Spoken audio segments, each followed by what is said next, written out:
Ladies and gentlemen, welcome to another fantastic episode of The Left Wing. I am TJ Whitehead, power is taken, not given, joined as always by the man who double booked tonight's guest, John Cooper Paz of Counterpoint Politics. The guests in question are Felicia and Jake. How are you doing today? We'll start with Felicia. How's your day going so far? Very well for a change. I think the Vanity Fair portraits gave us some much needed levity after the past weekend of outright carnage. I've been having a field day with those pictures. It's so delicious. Yeah, I can't agree more. Can't agree more. Jake, how about you? I'm doing pretty good. Yeah, I mean those pictures. Vanity Fair did a pretty good job at bucking the Trump administration, so to speak. So, yeah. Yeah, that's what I love. We will jump into that for sure today. I definitely want to talk about that because I agree they did a good job, but I also have my critiques, things to share about it that I think should be considered when we're looking at that and just protests and satire in the Trump administration in general. Also, I promise, guys, we are going to talk about Venezuela today. Today's the day we're going to finally get to the topic. I promise you, we will not put it off again. We also want to talk about Democratic policy priorities and as well as Trump's crashing economic approval rating, all on the agenda today. But TJ, I didn't ask. How are you? I make no promises on any of this stuff. Who knows how these discussions are going to go? And the more people you add to it, the more variables that are included. I just wanted to ask a question that's been burning in my mind the last few days to all three of you. I'll start with you, John. Have you ever heard this thing going around the interwebs with people asking, which is more possible for you, to do 1,000 push-ups in a day or eat 1,000 chicken nuggets in a day? Have you ever seen that? And which one do you think you could actually pull off? Oh, I have not seen that at all. 1,000 push-ups is a lot, but I know I can do it. Of course, I've never even attempted. I've gotten, at least 500 or 600 in a day, so I imagine I could do 1,000 if I pace them out. But chicken nuggets, I don't know. Like, that's just such a large I don't know that eating a lot much food is. You can only do so much. You can always push yourself to do another push-up. You can't always push yourself to put another chicken nugget in your stomach. I don't know. How about you, Felicia?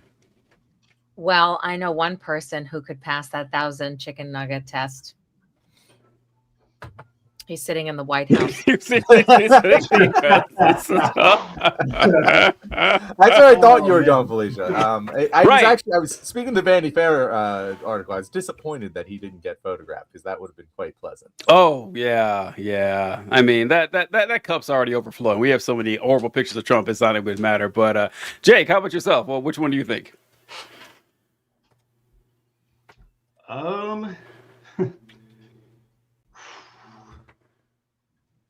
I'd say push-ups, 1,000 push-ups. Yeah. I don't know, the idea of putting that much chicken nuggets into my stomach, nope. I think I'd be sick for days. Jake does not want to get filled up with some good cock, that's for sure. Oh boy, here we go. There we go. There we go. It's we've gone blue 4 minutes into the show. Incredible. All right, so I agree. I think you all picked the correct answer. 1,000 push-ups is a lot of push-ups. 1,000 chicken nuggies is not possible. I looked it up just now. One chicken nugget is 59 calories. That I don't think anybody is eating 59,000 calories in one day. That is just not. I mean, maybe someone's up to the task, but you'd be essentially harnessing the power of a small star of energy within one human body, and I don't think that's but it is. But the more interesting question to me is, where would that line be where you could eat more chicken nuggets than push-ups? That is a more fun question to me, because 100 push-ups in a day, no problem. Anybody could do that essentially, but 500 and 500, I don't know, maybe, I don't know, I guess a 40-piece chicken nugget meal is not outside the bound of possibility, right? They sell those. You can actually buy that. But 100 would be pushing it, so I don't know. But these are the things that keep me up at night. So, John, any other thoughts before we go into the politics stuff? No, that's pretty much, yeah. As long as you split out the push-ups, you can do it. I promise you can do it. You'll figure it out. But anyway, politics stuff. I want to get into the Vanity Fair article. Let's go. Had some comments about that on Tuesday. and we didn't get to it at all, even though it kind of happened on Tuesday, right? So if you were unaware, and I'll screen share some of the photos as we talk about this, but Vanity Fair did a in-depth expose article on the Trump cabinet and did take it seriously, depending on who you ask. They very much absolutely butchered on purpose the pictures for the Trump administration and did some like in-depth like call outs to previous pictures of Nixon and Goebbels and other figures to communicate something about the Trump cabinet, maybe their incompetence, maybe their evilness, maybe a little bit of both. And we'll put some pictures up. But Felicia, I know you said you were loving it. What were your thoughts when you did you read the article or just see the pictures? I've only read excerpts from the article, and I, of course, was all obsessed with what Susie Wiles had to say. I couldn't get over it. I'm like, Susie had to have done that intentionally, right? I mean, this is 11 different interviews that she knows everything's on the record, and she says the most insulting things about everybody around her. I don't think that's an accident. I mean, I think she's feigning like, oh, this is a hatchet job. And it's all, I mean, it kind of reminds me of celebrities that intentionally leak a sex tape and they act like it's an invasion of privacy, or their nudes. Oh my God, how could you do this to me? But it makes them act intentional. I think Susie must have something up her sleeve. This is pure speculation, but I wonder if she knows that this is a sinking ship and she's setting herself up for a good tell-all by dropping all these things about these people. I thought the pictures, I mean, they're like award-winning photographs. You can tell that everybody in them thought they were getting their close-up, like their glamour shots, because everybody in Trump's world, including Trump, wants so badly to be famous, to be accepted in the upper crust of society. They took it very seriously. And Christopher Anderson managed to show them for who they really are by not retouching them, by showing their faces plain as can be. He showed the evil. 100%. This picture in particular, I have to find the Goebbels reference, but Goebbels has a picture exactly like this. Shot from Stephen Miller here.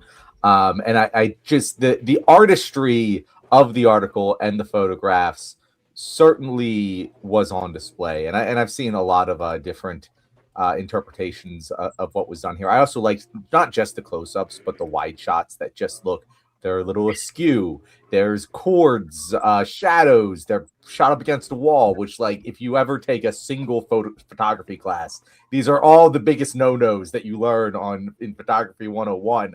And they're doing it very intentionally on purpose. I mean, Marco Rubio could not look smaller. He looks like a goddamn munchkin from Munchkinland here. And I think it's absolutely hilarious. Now, my question here is this good satire? Because, yes, we laughed. It's funny. And it's very, to me, highbrow in a high society way. But I just can't imagine that this was in any way effective at either upsetting the Trump administration and making fun of them, or convincing any of the masses anything about this administration that they didn't already know, because I kind of imagine the vast majority of the Vanity Fair audience already agrees Trump kind of sucks.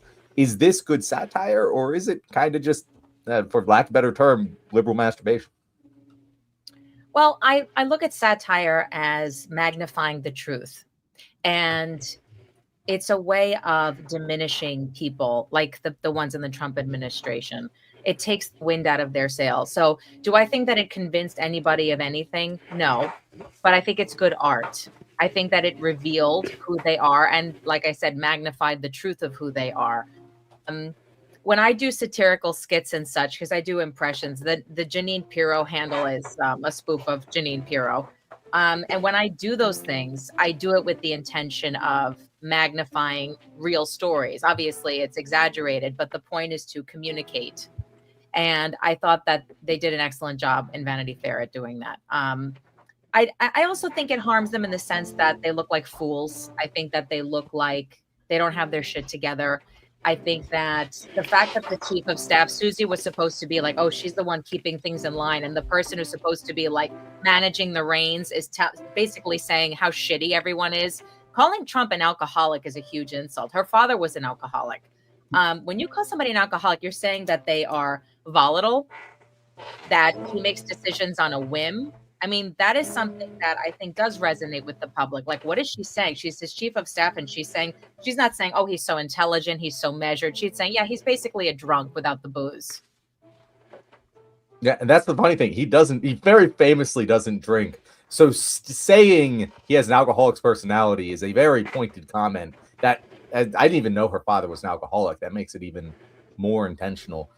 TJ, I know you are not always a fan of satire. Maybe not a fan, but you aren't a proponent of its successful nature. What do you think of this article? Yeah, that's a more accurate way to describe it. That it's not. I do enjoy satire. I think that it can be fun, entertaining, and pointed, and get its message across. But how you measure the effectiveness of satire can't be judged until way later, that you can see the actual effect of it. Now, if you're talking the way Felicia meant, for the artistry, for that sake, yeah, I think they did a fantastic job. But how effective it'll be in tanking the opinions of people other than Donald Trump, that's what I care about the most. Trump's opinion, the masses' opinion, or the opinion of Trump's core base, that is kind of beyond the control of any photographer or any media aspect at all. But seeing how it is artistically, I agree. The one problem I did have with it is this poor guy, the friendly fire to this poor Marine here. Like, this guy,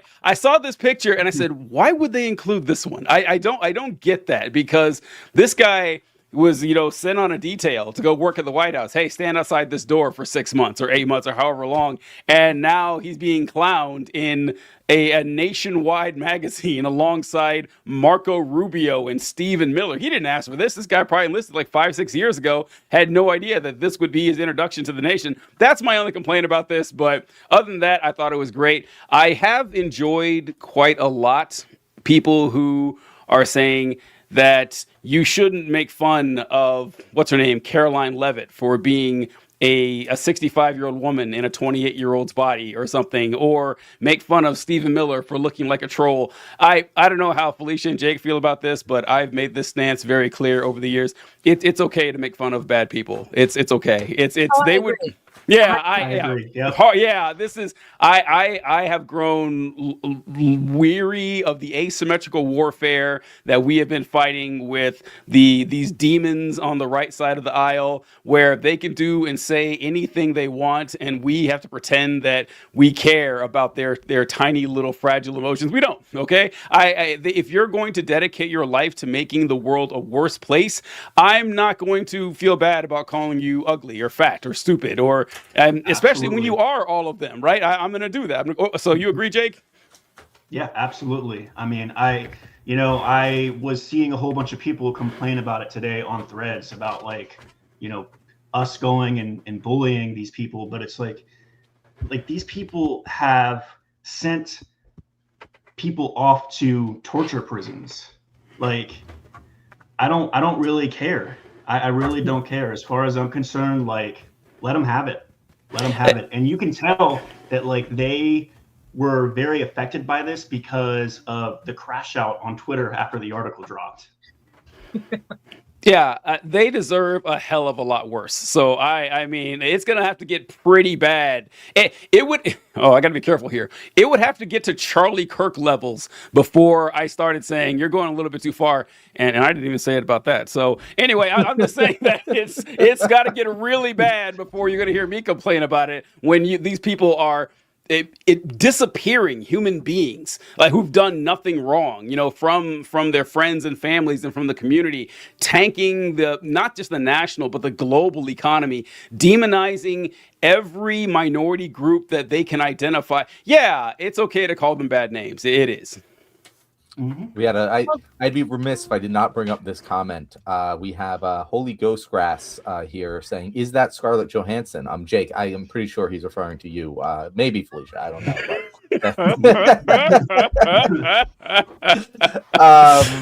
No, so I do 100% agree. Like, it's utterly ridiculous to be policing name calling and ugly shaming for people who are literally committing war crimes and aiding them and sending people to torture prisons.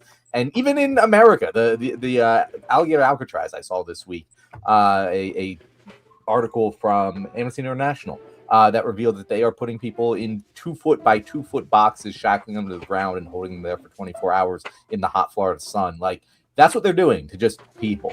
And so, yeah, I'm not going to lose any sleep over making fun of the looks of silly looking people. You know, a lot of them are silly looking. I'm going to call a spade a spade. And that's the world they wanted, right? That is the world that conservatives want, and I'm willing to give it to them. Well, I just want to point something out. It was only a few weeks ago that Trump said "quiet piggy" to a reporter. Yeah. And Caroline Leavitt stood there and defended that comment. She said he tells it like it is. Well, then people are allowed to say that you have little holes in your lips because you inject them. Also, you know, I have less of an issue with making fun of things people choose. Like, it's one thing if somebody's born with a certain problem, I don't want to make fun of that.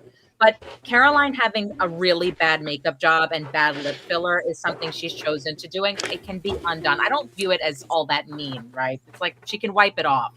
I agree 100%, especially if you're someone who has the means to actually look good. That's the part that's really shocking, specifically about Caroline Leavitt, not just because she has money, but because she's by a country mile probably the youngest person they did in this spread or whatever, and she might look the worst. I don't think there's any excuse for this. I think we all remember finding out that she's 28 years old, and it's like, really, Caroline Leavitt is that young? That is we know that. I don't know. It's like, you know how in Disney cartoons, the bad guys are always evil or something. Trump is going really the Mar-a-Lago face. We're going, this is going in a different direction here. The Mar-a-Lago face, like the Mar-a-Lago face would be an improvement for Caroline Leavitt. It would actually make her look even better, look better than she does. But yeah, if someone has the status and the power to actually hurt people, and they're making themselves look terrible on purpose, and they have the means to actually not look that way, I'm not going to feel bad. And Felicia, I will even go farther. Like, even if it's not their fault, it's not Robert F. Kennedy's fault. To my knowledge, it might be that he sounds that way. He has some sort of a disease that makes his voice sound like that. I'm going to make fun of it. He might not be able to change it. I don't care. He deserves it. He has it coming.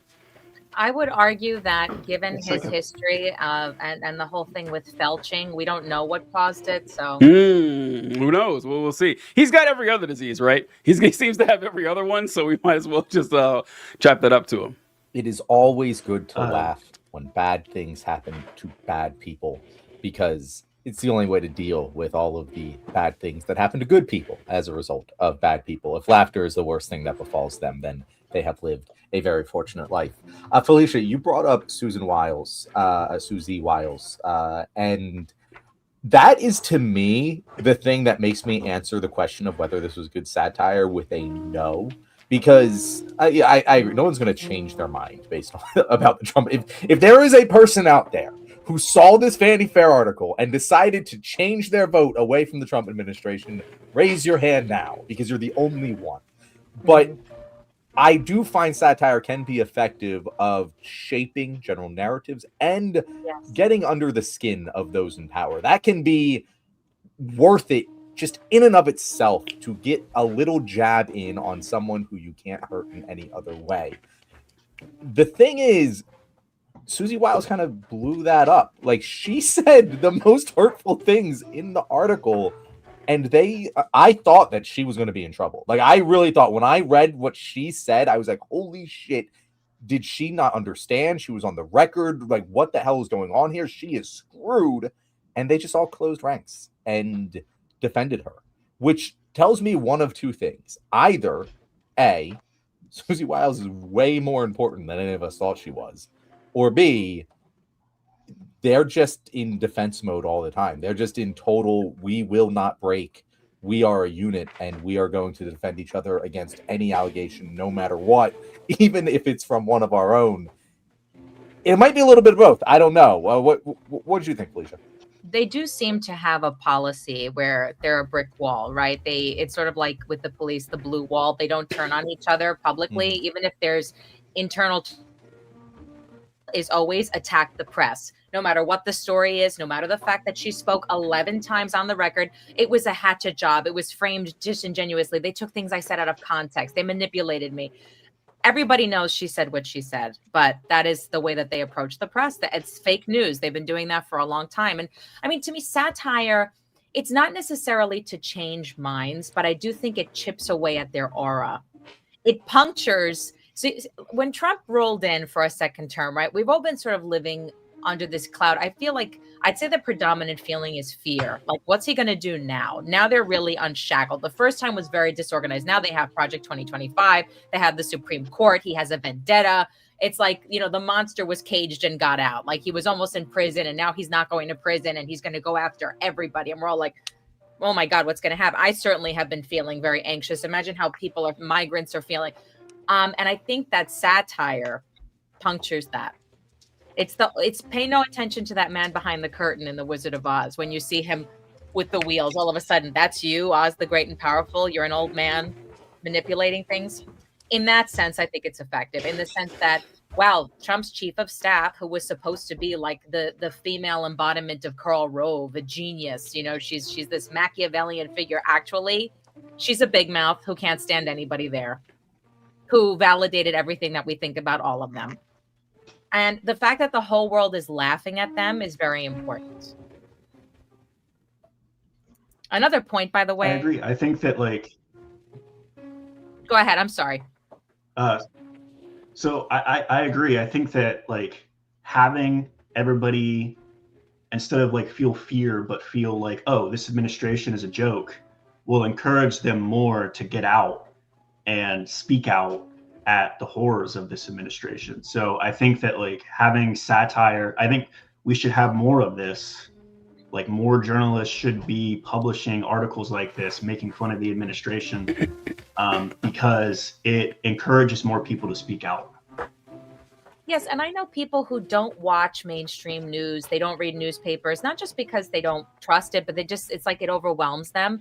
But they scroll reels and they scroll Instagram and they see these posts and they're like, whoa, what is this? And so a lot of people get their information. Satire can be a vehicle that bypasses our defense mechanisms. When something is couched in comedy, it's easier to process sometimes. I think you both bring up good points. Felicia, that Vanity Fair's audience, while not necessarily very right-leaning, isn't necessarily incredibly politically engaged. It's going to be hitting people who aren't paying all that close attention with messages that are feelings first, which is the way to actually get those people activated and paying attention. And Jake, your point there that I completely forgot about. Usually TJ's the one that writes things down. I usually don't, because I usually remember. But this time I didn't. So I'll circle back to it, Jake. TJ, what are your thoughts? Yeah. I always write things. I got to keep a running track of it because I will lose it immediately. And I did write down at first, we were talking about the effectiveness of the pictures versus like the content of what's actually in the article. I agree more, specifically if you want to go after like messaging toward conservatives. Using pictures rather than words is probably your best bet. That seems to be like their preferred method of communication. And I think it was Felicia who mentioned the people of the past, the conservatives, and think about the fall from grace the right wing has had. I haven't agreed with conservatives, in the last 20 years, whatever, of following politics, but I do have to acknowledge that our opponents, our oppressors from the past, people like Karl Rove or Bill Kristol or Dick Cheney, were a class above what we have now with Stephen Miller, Pete Hegseth, and Nick Fuentes. Like, that is a significant drop in quality of the competence of these individuals. And so that's my problem specifically with the Trump administration and Donald Trump himself, in that How many times over the years have we seen people do impersonations of Donald Trump, like on SNL or something like that? They get less and less funny over time because Trump gets more and more ridiculous over time. I specifically with Trump, I don't think there's a way to actually parody him that will land, because he will, I guarantee within 72 hours, he will do something more absurd than any parody you have. The rest of the folks are available, like Marco Rubio or Caroline Levitt or Stephen Miller. It can work, but I think that their power and their influence is going to, maybe not with Rubio. Rubio is a little bit more competent than the rest of them, but it's going to evaporate the second he's out of the Trump administration. What do you think, Felicia? Rubio, but Rubio's portrait I thought was the most damning of all of them. Mm-hmm. Yeah, I thought Rubio looks tortured. I think he is tortured, Felicia. Like, I think Trump keeps him there just to torture him, giving him the power he's always wanted with a monkey's paw of, you have to always bend the knee and genuflect at my altar. Like, I think this is punishment that Trump does every day to Marco Rubio, and I think that he smiles every day knowing how much Marco suffers. Yeah, I made a joke about the portrait on my TikTok. I said it looks like the before of a commercial for an antidepressant. Ask your doctor about very large today. He's like, I had a John. Can you pull up Mark's comment that he put there just now? Yes, because I also want to do. Okay, go for it first. I'll have to look for something. Yeah. Yeah. So Mark said, and Mark is one of our conservative viewers, and we like Mark. We try to treat Mark with respect here. We try to treat Mark with respect here. And he says, "Y'all, this is just rationalizing being a jerk. Vanity Fair, left-wing podcast, President Trump. We're all lowering expectations of polite society." And Mark, I'm not saying you said this, but I think it's in a similar vein to a lot of posts that I've seen from, like, again, not even just influencers or people, like just like normal people I know in real life. Like, oh, well, the left wanted to kill Charlie Kirk. They laughed at this. They did all these things. I'm okay with whatever Trump did or whatever the Vanity Fair article said or whatever it is, right? And they make this false equivalency between Trump as the president of the United States and Vanity Fair or random people on the internet, where they're like, oh, all of you are equally responsible for the degradation of polite society. And it's like, here's the thing. We're a podcast. We're supposed to degrade polite society. Vanity Fair is, in its roots, a entertainment-based magazine that has become a fairly satirical magazine at points as well with its editorials. They're supposed to not be polite in the way that the president should be. And here's the thing, even when you compare, as Felicia pointed out earlier, say the jokes being made in this article to Donald Trump calling a female reporter Miss Piggy, this is both higher quality of an insult, just, a higher art, if you will, and also less overall degrading than what the president of the United States said.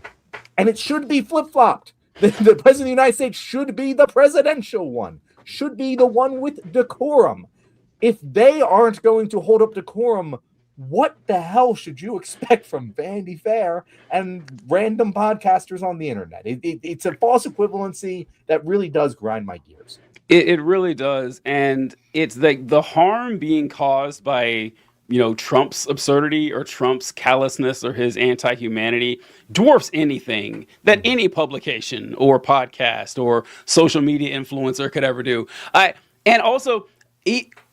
There's no equivalence in the statements being said. Like, we are saying Caroline Leavitt is ugly and looks 50 years older than she actually is. Stephen Miller is a troll and looks goofy. Look how bad these pictures are is just an accurate statement, right? Like, oh, they made them look goofy. This isn't a hot take on our part or anything here. Donald Trump just yesterday in his address, which we'll get to in a little bit, said Somalian immigrants are destroying the state of Minnesota. That's none of us have said anything that incendiary in this entire year. I just don't understand. What if you want to critique one, fine, but trying to pretend that there's any equivalence is absolutely insane. What do you think, Jake? Yeah, I mean, I think that when the president of the United States goes on, Truth Social or Twitter or whatever it is he's using nowadays and puts out AI videos of planes taking a deuce on Americans protesting, I think the decorum goes out the window. I mean, come on, Yeah, and Mark said, okay, great, less overall degrading. I expect decorum, John, always. No, you don't, Mark. No, you don't. Or else you wouldn't have voted for Mr. Poop out the plane in an AI video. That's not consistent. You either expect decorum or you don't. And Right, it's that's not what I'm like that wondering. came out of nowhere, that poop out of play. No one was, oh, wow, I cannot believe Donald Trump would post something like this, right? I mean, this is like his go-to the entire time. Sorry, Felicia, what were you going to say? Oh, no, that's okay. I was just going to point out that the worst thing about the Vanity Fair piece were the comments from Susie Wiles.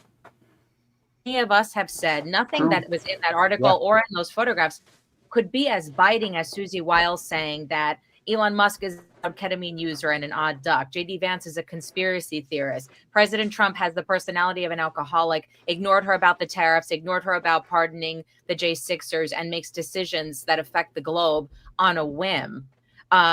She criticized the attorney general for her handling of the Epstein files. I mean, she said all the worst things, really, goofing on, oh, look, I could see the lip injection. Oh, it's silly. That is a very, in my opinion, benign criticism. Lip filler wears off. It's not it's such a truly surface silly comment to make. Mark, I don't know if you are still a Trump supporter, but if you are a hypocrite. And I say that, I mean, respectfully, to say that this podcast is lacking decorum when the president of the United States mocked the tragic murder of an American icon just a couple of days ago. I mean, how is that the same thing? Us goofing on the Vanity Fair portraits being unretouched and revealing some truths about the nature of what's inside the White House staff. How do you compare that with Rob Reiner was killed because of his Trump derangement syndrome? Rob Reiner, who is an American legend, right? A man whose films will stand the test of time, contributed such a body of work, right? Generations to come will appreciate the works of Rob Reiner. A wonderful human being who was on a revolutionary show, All in the Family, who continued his activism, was a good American, had many conservative friends who respected him. James Woods, who you cannot get more MAGA than James Woods, said that Rob Reiner was a patriot at the end of the day, who loved his country, whether they're on different sides or not. And the president couldn't stop himself from mocking this man's death and blaming him for his own murder, and his wife, by the way. I'm not having it, Mark. I'm sorry. I also got to say, Felicia, I'm glad you brought up the Rob Reiner's works in the past. This is for the 9 conservatives who went online saying that, wow, you're never going to hear anyone on the right to make fun of Rob Reiner the way the left made fun of Charlie Kirk. It was obviously not true. But also, how fucking dare you compare Rob Reiner to Charlie Kirk? Years of the legacy of Rob Reiner. You're going to have like The Princess Bride, All in the Family, When Harry Met Sally, A Few Good Men. What is Charlie Kirk's legacy? Hey guys, how many eggs do you think Taylor Swift has left? That's Charlie Kirk's legacy, right? Him saying black pilots shouldn't be on airplane. It's ridiculous. Like we're once again another apples to airplanes, refrigerators we're talking here. It's just nonsense. What do you think, John? I think that here we go. He said, I bet y'all are gay, aren't you? And I just wanted to address these allegations. It's not gay if someone sucks your dick. And that only happened one time. It's only because that was begging for it. Okay? So I don't want to hear it, right? Hey. It took all year, but John finally made a good joke. I got to say. Oh, look at that, TJ. And he says that because it's his usual joke that I just stole. That was great. The thing is, like, first of all, I love it. You're like Rob Reiner. He's an American icon. He made When Harry Met Sally. When Tuesday you were saying you never saw it, so it's calling you out as a fake fan. No, hold on, no, wait. I am aware of When Harry Met Sally and its influence, and like the I'll Have What She's Having joke. I am aware with his filmography. I just haven't seen that particular movie, the movie that he's known for. Yes, I agree. But many, you're right. Princess Bride, Misery, A Few Good Men. Misery. A Few Good Men is his. I love that. You can't handle the truth. Yeah. Yep. John and I were just talking about that on Tuesday, that Colonel Jessup is too good in that movie because people quote him like he's the good guy. He's the person they look up to, and so kind of went astray there. All right. I think that's go ahead, Felicia. No, I'm reading some of these comments coming in. No, they're wonderful. I highly recommend never doing that. You gotta love it. We have to do that, Felicia. You don't have to torture yourself with it. No, I like to see what's being said because I see Mark. I was looking for Mark. I wanted to see. He says he's not a hypocrite. Well, Mark, do you support President Trump? Do you continue to support President Trump? Because if you are a hypocrite. You said you expect decorum. That's a good question. So Mark, I'm curious about this as well because Mark does criticize Trump. He will say, well, Trump is like wrong about tariffs. Trump was wrong about his comments about Rob Reiner. Trump is wrong about what X, Y, and Z. What do you support Trump on, Mark? Like, what's left? Like, well, what do you got? I'm curious. Like, every time we speak to you, you say, "Oh yeah, Trump's that." Oh, John, sorry. Should we go into this one right away? Because since we're talking about Trump, we can go into the speech last night and everything. How about that? Sure. Yeah, I don't Okay. have a Chiron up for that, so we're just All going to right, cool. welcome. But yeah, let's talk about the speech from last night, DJ. So yeah, the Trump announced that he was going to be addressing the nation last night. I didn't watch it until a few hours ago because I kind of figured what it would be. But it was one of his campaign rallies, and boy, did he went through all the hits. I actually wrote down some of the comments that he wrote that I was expecting. But then I started thinking he came out with his 1776 payment to the troops. He wrote that executive order to reschedule marijuana, the primetime address to the nation. And I started thinking, man, those Epstein files must be pretty bad. Like, this is the first time. So John and I have had this discussion many times. I am under the opinion that the Epstein files are not going to topple Trump. I don't think anything can. I think that Trump is God's righteous punishment upon the evils of this nation, and he's going to live to be 109 years old. He's not going to die in office. Everyone has been saying how Trump is, every time he's missing for a week, oh my God, he's had a stroke, he's going to die. He comes back healthier than ever. He's going to be fine. Trump's going to be okay. That's just my demiurge evil God theory there. But he seems rattled now. This is the first time I thought, oh, wow, these last 3 days, he's just really cranking out the hits. So we'll go to the guests first. Jake, what did you think of the address? Well, did you watch it or listen to it, and what did you think? I'm going to be honest, I avoided that address. And I heard like the after comments of it. Like I saw the after comments of it on Threads, and I heard that it was just him basically talking about himself and the campaign promises that he didn't do, and talking about how everything was lower in price when it wasn't lower in price. So yeah, I don't know. I don't think that the Epstein files are going to necessarily warrant impeachment, like from the Republicans. I mean, but I do think that he's lost a lot of like the soft power that he had. I mean, we saw like as the Senate in Indiana, they denied his like gerrymandering thing. Today also the Epstein files like are obviously so bad that like you have CNN reporting that the DOJ is trying to scrub the files. So whatever it is, like I don't think he's going to be ousted because of it, but I also don't think that the rest of his term is going to be the same. Felicia, your thoughts? I think Epstein does hurt Trump. I know people, I mean, I try to focus on people outside of the internet, because on the internet, right, we're in a bubble with the most extreme voices all the time. I'm like, let's talk to the average Joe about this. And there are a lot of people, friends of mine, family, who unfortunately voted for Trump. Almost all of them now tell me they regret it. And the thing that made them regret it was Epstein. It was when Ghislaine Maxwell, I call her Ghislaine Maxwell, when she was moved, and Todd Blanche went and met with her. They're like, this is such an obvious cover up. Like, do they think we're stupid? For some reason, and I do think this about a lot of Trump supporters, I think they suffer from trauma that hasn't been addressed. I feel like leftists are more likely to pursue therapy and things like that because they're so obsessed with the idea of pedophilia, child molestation, accusing celebrities of being child molesters. And to see that, wow, there might actually be something here with the guy that I voted for being implicated in this, and this association with a notorious child sex trafficker. It's damaging. It's not that I think he'll be removed from office. I don't think so at all. Not over Epstein. I don't think that's possible. But I think that without public support, their agenda falls apart. I think any toying with the idea of attempting to pursue another term will be dead in the water, especially if the Epstein thing blows up the way that I hope it will. He's going to lose a lot of support. As it is, support that they claim. Yes, I believe that we had a fair election. I'm not somebody who's like, oh, something happened. I'm like, no, I know enough people who voted for him. I wasn't surprised. But I think a lot of that was impulsive.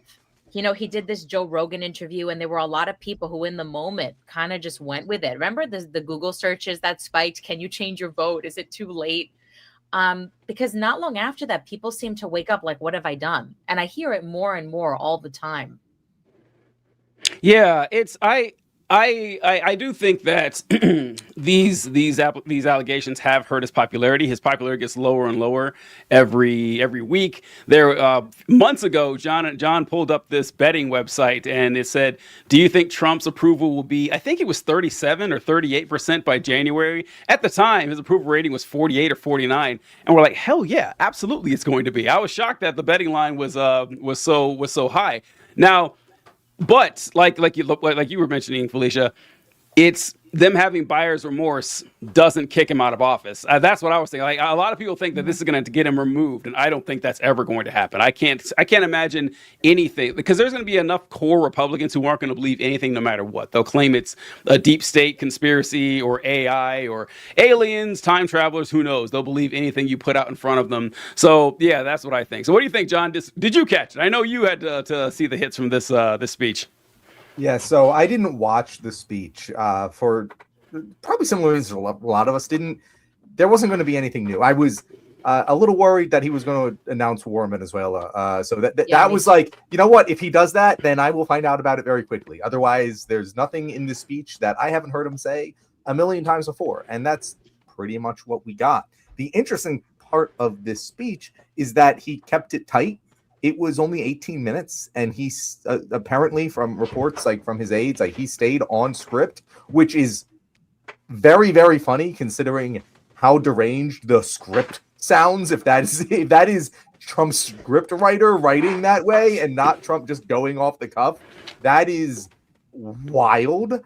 But yeah, like he's gonna get up there. He's gonna lie about prices. He's gonna deliver a $1,776 bonus warrior stipend. But here's the thing: he wasn't even delivering that. He just rebranded that. That was money that was already owed to the troops as a housing stipend. That he just said, well, we're gonna call it the warrior bonus now, or whatever it was, the warrior dividend, and it's coming from Daddy Trump. And it wasn't. It was already approved by Congress. That was just a total made-up lie. Which we should expect at this point. You know, I don't think that anything happened in this speech that was utterly surprising. The thing that, so I agree, TJ, I'm with you and Felicia that he's probably not going to get removed over the Epstein stuff. And I actually don't, I know it bothers him, and that's really all that matters. Like, if it bothers him, it must be big, because he isn't bothered by shit otherwise. But the economy is, I think, what will sink him with people. And that's where his overall approval ratings are staying relatively around that. We're going to lose that at TJ, by the way. He's not going to have a approval rating below our 43 that we it's not below 43.9 like we bet is not looking like that. But what is it now? I thought it was like at 39 now. I thought for sure I saw 38%. Yeah, I thought for sure I saw it was at 39 today. I have to look at it. All I'm seeing here is we are 69% chance to lose. I don't know. I should have prepared this beforehand. Well, I brought it up out of nowhere. So yeah, no, it's okay. We knew we were going to talk about Trump's approval rating, but his economic approval rating is sunk to 31%, the lowest it has been across either of his terms. And you know, I don't have to tell the audience here that the economy ain't doing well. Just a couple of hits here. 68% of voters, including 44% of Republicans, say the economy is in poor shape. About half of Americans say it's harder than usual to afford holiday gifts this year. About half say they're cutting back on non-essential purchases more than they usually would. And a vast majority report seeing higher prices for groceries and electricity, underscoring a persistent cost of living strain. The economy is in rough shape. And he can lie about the price of groceries as much as he wants. Eventually, that buck is going to have to be passed to him, because people are going to not be able to afford shit. People are going to start defaulting on their mortgages. People are going to start defaulting on their loans. We are going to see a lot of things collapse, and you can't lie your way through that. I actually find it really funny that this is essentially, among other things, of course, but one of the big bugaboos that haunted Joe Biden was his insistence that there was no economic pain. He said, guys, I hear that everyone's upset about the economy. He didn't say vibe session, but that was what his camp was putting out there. Look at this graph. The way you feel is wrong. And it didn't fucking work. It turned off a lot of normal, everyday Americans. And we've said on this show many times, our economy was, relative to other countries in the world, recovering from the pandemic, pretty darn good. I gave Biden extra credit because he proved me wrong on some stuff. But the way that he handled that messaging absolutely tanked him. And Trump is doing that again, the same exact thing with a far worse economy and far more lying. And I just can't, as much as Trump is Teflon Don, that's the thing that must bite him in the ass eventually. Maybe MAGA's right. I see a lot of MAGA in the comments right now. Oh, whatever, we're dumb, whatever. But if the economy really collapses in a 2008 style way, which it very well could, I don't see how the Trump administration, I'm not saying that he gets removed from office, but like Jake said, that soft power is going to be vaporized and he's not going to be able to continue with the rest of his agenda. Yeah, I hate to try to play, Nostradamus here or something like that, but we all kind of know everything is falling apart. Even absent of Donald Trump, even like not looking at anything specific to the policies of Donald Trump, that everything, you don't own anything anymore. Everything you have is some sort of subscription. Things that you don't need a subscription for. If you want Adobe, you have to subscribe to it. You can't just buy it and have it on your computer anymore like you could in the good old days. I saw a thing with vehicles and how they want to, we covered on the show a while ago, John, that you want to get heated seats in your vehicles, you got to pay a subscription fee. So to keep the heated seats running in your vehicle or something like that, the average price of a used car, the average car payment for a new car is $700 today. $700 is the average price for a car payment. We have this incompatible view of housing that everyone wants to purchase a home and then have it as an investment so you could sell it for a lot more money years and years later down the road so you can retire. And we also want young people to be able to afford to buy these homes. Two completely untenable concepts. And that's what your retirement is based on. Because most places don't offer you, people who are under 60 years old, how many of them have any reasonably intelligent retirement plan set up? Honestly, ask people around you, hey, if everything continues essentially the way it is now, maybe if it gets even a little bit better, will you be able to comfortably retire at the age of 65? Fuck no, they can't. Everyone knows this is all kind of falling apart, and it seems to be accelerating and falling apart sooner rather than later. And now you have an insane man in the White House and who seems just dead set on just bald-faced lying. Like during his speech yesterday, he said again, I wish I could count how many times he said this, that gas in certain states has hit $1.99. I checked once again, I don't know why, the answer is always the same.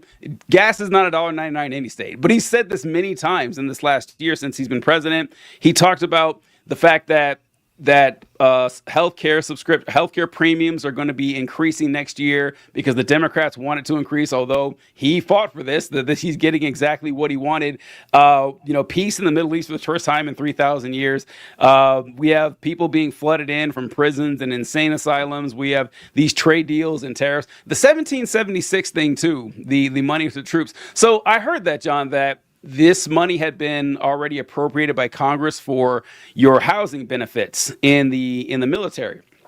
Now, Felicia, Jake, I don't know if you guys were ever in the military, but whenever you have your base pay, like say your base pay is $5,000 a year, whatever your job or rank is. If you live off post, you also have BAH, basic allowance for housing, and that's the money you get on top of your paycheck to find housing. But that varies depending on your rank and where you live. And some BAH is higher than 1776. If you live in like a large metropolitan area, your BAH could be $2,500 a month. So if they're paying 17.76, that actually be lower. I don't know how they're going to do that. I'm curious if that's like a real thing or if that's just a straw he was grasping at. From what I understand, he's paying the 17.76 immediately, and then people who are owed more will get it eventually. like that's just that sounds it's just a rebrand. Like honestly, this is the most on-brand Trump thing. Like he's just like, hey, this thing, I'm going to take credit for it, put my name on it, and say that it was me. It is the most capitalist-minded thing that Trump could possibly do. It's exactly what Elon did with Twitter and Tesla, and he just rebranded it, called it his. He did none of the work, and it's mine now. That's what Trump is doing. Yeah. I don't know. Oh, sorry. Go ahead, Jake. I was just saying pretty much, yep. Felicia, I saw a lot of expressions there. Did you have something to say? Yeah, well, I know my face. I don't have a good poker face. I'm listening and agreeing, and I'm annoyed at Trump. And I did not watch the address, the fireside chat, because I mean, we could have written it, right? At this point, he's so predictable, right? Like you could have easily like written a rough draft and be like, oh, he said all of that, right? Like Joe Biden, 5 million illegals, you know. So I'm sick of it, right? I'm sick of platforming his and giving him one more rating. I refuse to watch it on the TV. I'm like, no. Because all he does is spew invective, lie pathologically, and gaslight people. And I think you're only going to be able to gaslight people for so long when it comes to the economy. And everybody's feral about this, right? When it comes to money and food on the table, all of a sudden you're not a Democrat, you're not Republican, you're not a lib, you're not conservative. It's like, I need to feed my fucking family, right? I've got problems here. I got to make my car payment. I have to be able to pay my mortgage. What the fuck is going on? That's when the shit will hit the fan. When it will get bad enough, who knows? I'm not an economist, but we see the trend. I mean, I see it. I go to the grocery store. I have a kid. I have to buy food for a family. I'm a very savvy shopper. I'm pretty good at it. And I'm like, this is insane. This is an outrageous amount of money for the amount of stuff I'm getting. I looked at my cart. I'm like, there's 5 things in here. Why is this over $100? Regularly, this has become a problem. And if I'm feeling it, I know a lot of people are feeling it. And yes, he's going to find that Teflon wears off. Teflon, if you know from having pans, eventually stops working. So keep it up. Keep it up. You can tell people the economy is so wonderful. I've done such great things. Gas is $1.99. Right. But your constituents and your voters still have to eat, and they still have to drive, and they still have to pay for their home and their, you know, all these things. Good luck. That's all I have to say. Good luck. Because I think it's actually going to be his own who start to turn on him. And you also got like search terms increasing on the webs of like bankruptcy lawyers, how to file bankruptcy, rent assistance, you know, all that type of stuff. So it's just like you can say whatever you want, you can lie to people, but like what's in front of them, you can't lie about that. You know, the God of War Deluxe Edition, Ragnarok Deluxe Edition DLC is $85 fucking dollars. It's just too much, TJ. I posted and Felicia and Jake are just gonna be like, what the hell's going on here? I posted a article today about how the like PlayStation and Xbox like game hardware sales are the lowest they've like ever been in November. And I was like, this is a recession indicator. And Colby comments and he's like, John can only afford to buy 1 copy of God of War Ragnarok. It's really bad, folks. Oh my God. My husband is a teacher, and they just went on the break for Christmas, and I was wondering where all the gifts were. Now, you know, little things. Sometimes parents send the Starbucks gift card or ornaments. Nothing. You're not making the cut this year, guys. Yeah. He's a very popular teacher, right? Everybody loves him. He's very, for whatever reason, he's great with teenagers. So they're always like, they think he's the man, and the he's parents shit with me, but he's great with teenagers. Exactly. You know, I'm like, well, you're a different person on the job, honey. No, I'm just kidding. He's very good, probably because he's the same mental age. Damn, Felicia's husband just catching strays left and right here. Poor guy, not even here to defend himself. He's just Jesus he's probably Christ. Listening. I love you, honey. I'm just joking. Cover, yeah, good cover. No, but I took that like a recession indicator. I'm like, you didn't get anything. This is weird. Yeah, I don't want to delve in anyone's personal lives or like any more than we already have. But this. I've kind of noticed this too, that I'm buying a lot less. I say, yeah, you know, I've always talked about that. You know, I live pretty comfortably, and that, you don't really worry about things too much. Then this year's like, yeah, this year actually I have been like, ooh, I don't know if I can afford that. Maybe I shouldn't be able to do that now. I don't know everybody else, but I'm gonna stop talking for John as some smart ass comment I know he wants to make. But all right, right here, this guy says DI totally ruined American Hollywood. You can't watch a good movie anymore because there's got to be a black guy and some gay guy in the middle. Prove me wrong, buddy. You need to stop watching your movies at like the interracialmanhole.com. That's your problem. Like when that's your primary source of entertainment, you're kind of just asking for it. That's just how it works there. But yeah, we appreciate the comments, guys. Keep them coming. John, any last thoughts on Trump right here? Yes, and speaking of the comments, our Tuesday show is our Q&A show. So if you actually want to get more engagement with us, that is definitely the time to join us, 6:35 EST on Tuesdays.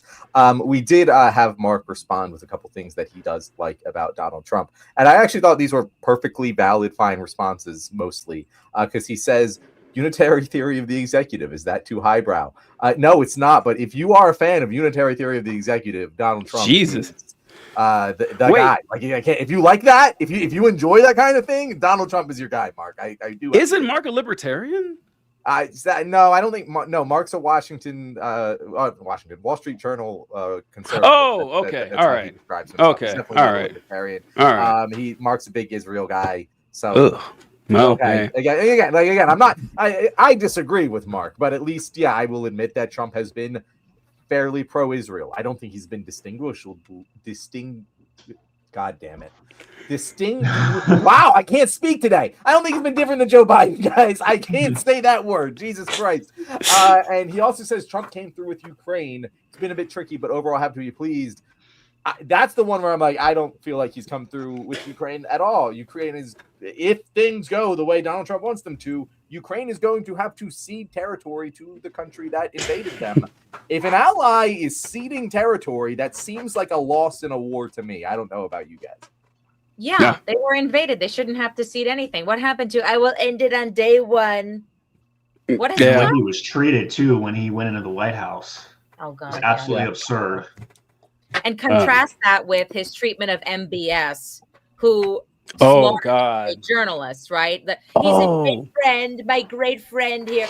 That's a rude question, right? You have somebody who was whose nation was instrumental in the 9/11 attacks. You have somebody who murdered a journalist or ordered the hit, right? But then when our ally is sitting in the Oval Office, you allow him to be attacked, ask him if he has said thank you, criticize him for not wearing a suit. That MBS interview, I don't think we even covered it, John. I don't think we ever got around to it, but that was one of when the reporter asked, is like, hey, isn't this guy, didn't U.S. intelligence find that this guy was directly implicated with the murder of Jamal Khashoggi? Trump lost his mind on that reporter. Like, he was angrier at that reporter than I've seen him most of the, he's always angry at reporters, saying, you've got this great man who's come here and he's a guest in the White House. How dare you ask him such a horrible question like that? The Trump administration has really cornered the market in the weakest response to a question with the "how dare you, sir." They really love that. Maybe it plays well with his base, but it just seems incredibly weak. But man, if there's anybody that doesn't deserve your sympathy, it's Mohammed bin Salman. That is yikes. And that was not long after Mamdani won. And Mamdani was, I mean, my God, the amount of disgusting comments linking Mamdani to 9/11, right? I mean, I was horrified at my own neighbors, many of them so-called liberals who wanted Cuomo and brought up what? Yes, and I guess we forgot about 9/11. No, with Mamdani's face over the towers. And then Trump has somebody who the 9/11 families were outraged over, right? Why do you have this man in the office when, Saudi Arabia is heavily implicated in what happened in 9/11. That's not a conspiracy theory. All but two of the hijackers were Saudi nationals, right? And they have not faced any accountability. And Trump shuts that down completely. I love Mary Bruce at ABC, by the way. Those were some major diplomatic balls to say it to his face. Oh, Mary Bruce, that was fabulous. Yeah, what you just mentioned with your liberal neighbors and saying, man, has everyone forgotten about 9/11?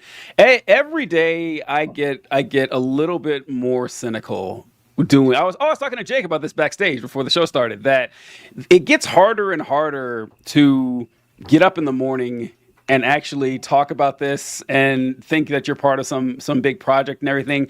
When you're talking about complex topics, you're delving deep into this, you're not even connecting the dots, you're just pointing out, hey, this is like, these are the dots right here. They're connected for you. You don't have to do any work. And then you have people, the supposedly the smart one, saying, yeah, Mamdani and 9/11, I should really be worried. This guy's a Muslim, therefore he's a radical left-wing communist and a right-wing religious zealot at the same time. And as with Donald Trump, you mentioned, Felicia, that people who voted for Trump and then they had, remorse or whatever. All of this just kind of goes to show that Trump is the president we deserve. This is, we asked for it. Like, this is these are the people. This is what the people want. And I was so happy that you said that you weren't one of the people who have been spent months saying, well, did you hear what happened in Rockland County, New York? Maybe some votes were flipped and Elon Musk. I was like, no, folks, this is what happened. This is like same thing with Russian collusion in 2016. Yeah, sure. Like, major powers interfere with other elections. That's what happens. That goes back centuries. That's nothing new. It happens all the time. The Russians did not make us racist. Okay, this is all of our own doing. We did this all by ourselves. This is what we asked for. And people, someone commented in there, and we were talking about, will this tank Trump or whatever. I can't remember who wrote it. I think it was Kyle or Colby, one of the two. And they said that the people who are repulsed by Trump and they have the buyer's remorse or whatever, they're going to turn around and vote for J.D. Vance. They're going to vote for Rubio. They're going to vote for Cruz. They're going to vote for another Republican, which is what makes this kind of difficult. They're going to have, I say this with John all the time, that the sad part about this is that even if everyone does turn on Trump, it's going to be the same thing that happened with George W. Bush and Dick Cheney. They're going to say, oh, those guys were the problem. But all the bigotry and all the hatred and all the vileness associated with them, we're still sticking with that. We just need to find a new avatar. Well, what do you think, Jake? I think it's absolutely correct. And I mean, you're seeing that right now with like Nick Fuentes and a whole bunch of people galvanizing, like on the right, galvanizing behind him. Because he doesn't think that Trump is enough of a Nazi. So, yeah, I think pretty much the same thing is going to happen. We're 26 and 28. Like, I think Democrats are going to win, the trifecta of government, so to speak, just because sorry, I had a cat in the background. But just because of the swing of politics, but I think that in 2030 and 2032, like, we're going to have to defend against the woke right, so to speak, of Nick Fuentes. So I don't know. We'll see what happens. That's going to be. I'm not going to enjoy that pendulum swinging back, because we're not going. Again, I don't think anyone here on this call is just illusioned that the most likely outcome is the left-wing revolution that we all want. Now, I am the optimism guy, and I will never stop pointing out the massive gains we are making on the progressive left. Just looking at Zoran Mamdani, would never have been elected even a couple of years ago. Like, I don't think Zoran Mamdani gets elected during the Biden administration. I think that people are seeking a different answer more than anything else. More than they're saying they're a Republican or a Democrat, people just want a different fucking answer. And that's what we need to provide. We need to provide an answer on the left that is going to unify people, that is going to get people to believe that we're actually going to change something, which segues us very nicely into our next topic of conversation today. You have a genie and you only get one wish, and that wish must be, what is the number one Democratic policy priority going to be going into 2028? What do you and I'm not saying what do you think it's going to be. What do you think? What are you predicting? I'm saying, if you were in charge, what would you make the number one galvanizing policy in the way that Trump 2016, it was build that wall. Trump 2024 was mass deportation. Biden 2020 was more or less let's get back to normal. What is the number one policy that Democrats should be rallying behind going into 2028? Felicia, we'll start with you. I think whatever it is, it must be rooted in populism. I think the success of Trump and the success of Mamdani, yes, a lot of Trump's base is racist. We know that. They're not going anywhere. It's the same people from the Civil War. They just keep coming back. But a huge chunk of those people voted for him because of his populist message, like the line in Network about Howard Beale, I'm as mad as hell and I'm not going to take it anymore. They say he's articulating the popular rage. That's what Mamdani has done. Mamdani won because of populism. And I think, it was James Carville he wrote an op-ed the other day saying, I'm an old man and it's time for the Democratic Party. Abandon everything you've always done. Populism is the answer right now. It's very clear. So that would be things like affordability, healthcare. I think that Medicare for all is something that Democrats have to embrace. It's a perfect opportunity. Republicans are going to cause healthcare premiums to skyrocket. It's already happening. People are like, what am I going to do? They're canceling their healthcare plans. This is going to be a huge crisis. Democrats should come in with the answer, and the answer is Medicare for all. I think it makes sense to people. I think the majority of Americans would be on board with something like that. I think that they have to exploit the vulnerabilities, and the vulnerabilities right now are that Trump and the Republicans are leaving the middle class in the cold. And I think by the time the next election rolls around, people are going to be in very, very bad shape, very bad. The economy will have taken an enormous downturn. Like you said, we're already seeing signs of recession. And by the way, TJ, just quickly going back to what you said about like the conspiracy theories, I detest, and I think we should stay away from arguing, because it sounds just like them when they couldn't accept 2020. When people say, oh, Elon did something. No, we lost fair and square. We did not have a good candidate. The Kamala Harris rush at the end, it did not work. He won for 1,000,001 reasons. We didn't have a good message. We didn't have a good candidate. People get their information from an internet space that right now is heavily dominated by Republican messaging. It is what it is. We have to move forward from that. Spending time speculating about his health. Again, you sound just like they did. Biden is senile. Biden is this. Okay, great. Trump's old, whether his ankles are swollen, whatever. You're not his doctor. You have no way of knowing that he has congestive heart failure. He has 6 months to live. All of that is a waste of time and makes Democrats look unserious, right? Focus on the issues. And the big issue, if you have a crystal ball, and you don't need to be a genius to know this, is the economy's tanking. People can't afford shit. It's going to get worse. Christmas sucks this year. Ask around, right? I see it. Like, people usually, I have the only grandchild in the family, the one baby. So far, I'm the only one who popped a kid out. These kids aren't getting as many presents as usual. You know how it is? Like, everybody dotes on the baby in the family. Other than grandma, it's kind of like cricket. Well, that sucks for him. You only get so many years of that, and that's the good stuff. I was a 4-year solo grandchild, and it was the best 4 years of my life. This is the least surprising news I have ever heard on the show. That is not a shock. No, the least surprising news is when Felicia said she was from New York. That must have been a real shocker to anybody listening. Before we go to Jake's response here, Alicia, firing on all cylinders. I've seen a lot less of it lately, but certainly through the beginning of the year, I just kept hearing about these conspiracies that Trump admitted that they knew that the election was rigged, and Joe Rogan said this, and Elon Musk said this. Like, folks, you guys sound insane. We spent 4 years telling the Republicans they were ridiculous, that they had nothing that showed any evidence. They didn't bring anything to court, but just the tiniest hint that something might have gone wrong. You can't prove it. You can't talk about how this is a 50-state, several thousand county conspiracy of independent voting materials. No, this is nonsense, thinking that this thing was stolen somehow. And then all the conjecture that this is it. The what if news. Oh, we didn't even talk about Dan Bongino. I always make fun of the what if news that, they're thinking about doing this. They're thinking about firing this person thinking about quitting. We finally got actual news. That was another suspicion I had that something might be up. Like, Dan Bongino also said, yeah, I'm out of here too. I'm out of here.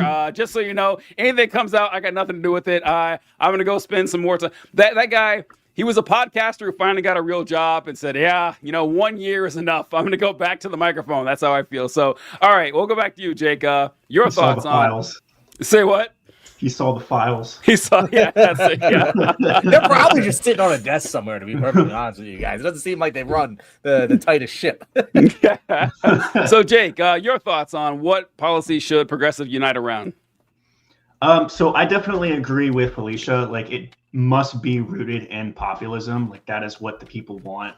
I think that, universal health care, that's one. The other thing too is really like the amount of corruption and financial integrity issues in Congress, I think, is also a huge issue. And I think it's the big thing that has been holding the Democratic Party back from really being like a true opposition to the Republicans is the amount of donors that give to the Republican Party also give to the Democratic Party. Mm-hmm. So it's just like, money isn't free. Like, there's strings attached. They're not giving money to these Democrats or Republicans just because they like them. There's strings. And so if we want things like universal health care and, like a 4-day work week or was it 6 months paid maternity, paternity leave, all of those things, I don't think that we're going to get those unless we focus on financial integrity. So, and I don't know how like a president would do that, to be honest, since that's more like congressional, but I do think that it's important. Yeah, and I mean, what the president can do, and what going into 2028, we'll have plenty of time to speculate who it's going to be, whatnot. I'm quite excited for that version of this show, because the version of this show that's just what atrocity did Trump commit this week is quite difficult at points. Very excited to get into that primary season, but to kind of answer this question, like as you said, Jake, they have to champion something. They have to champion something they care about, and to me, I think Felicia hit it. It's Medicare for all. It's universal health care, especially since we're seeing right now. And honestly, sometimes I like write a topic just so I can go on a soapbox rant about something. Sometimes one of those times, it has never been more clear to me that this is exactly what Democrats need to do to win. Because I've been a proponent of universal health care for a long, long time. Back in 2008, I was too young to understand any of this. So I wasn't really, I didn't have a dog in that fight back then, but in college, I was like, this I read about it. I was like, this makes a lot of sense. Every single country with universal healthcare systems pays less per capita for healthcare than we do, and the vast majority of them have better health outcomes. This is the most no-brainer fucking policy you will ever see. And then I turned 26. I got off my parents' health insurance, and holy motherfucking shit, is that horrible. It's just the experience of trying to figure out what to do. You lose your job if you get new health insurance. It is terrible. It is a misery machine. Nobody likes it. Even if you could convince me that it was, 10% cheaper, which it is not, I would still want the fucking universal health care just for the ease of access of just going to the doctor and not fucking worrying about it. And that would reduce costs overall, because I know a lot of people. My fucking wife has to get surgery on her toe. It's not necessarily she has to right now. She could put it off until later in her life. If she didn't have insurance, she would, because it's going to cost $22,000 fucking dollars without insurance. That's insane. She would put it off if she didn't have insurance. And then it would get worse and worse and worse, and it would be more costly when she actually did it. And that's what increases healthcare costs overall. Even Republicans were threatening to break with the House majority, which they didn't end up doing, but they were threatening to break in order to extend the ACA subsidies, because this is a clusterfuck. And what are Republicans saying? What is Donald Trump saying here? He's saying, oh, well, it's the Democrats who broke healthcare. And you know what? As bullshit as that is, he's not entirely wrong. The ACA, while an improvement on what came before it, is still fundamentally fucking broken. And until Democrats realize that they need to admit that to themselves and present an actual alternative option, Republicans are going to be able to say that with impunity, because they haven't presented an alternative option. So far, it seems like the Democratic consensus is we're going to go just keep rolling with Obamacare, and no one wants to fucking hear that. They want to hear something that's actually going to solve their problems. Let's go back to what we had 4 years ago. We still have the same fucking problems. You got to do something else. To me, that's Medicare for all. It's already branded and tested and familiarized with the American public. Just fucking run with it. Whoever takes that by the fucking balls and just runs with it is going to win the 2028 presidential election. Mark my words. Well, John, you say that, but I would like to offer a counter opinion that maybe what we need is a candidate who embraces the concept of being a radical moderate. And I think that my buddy Billy Bob Thornton on the Joe Rogan podcast had something to say about this. And boy, did this resonate with me. This is a platform I can get behind. Politically, I call myself a radical moderate.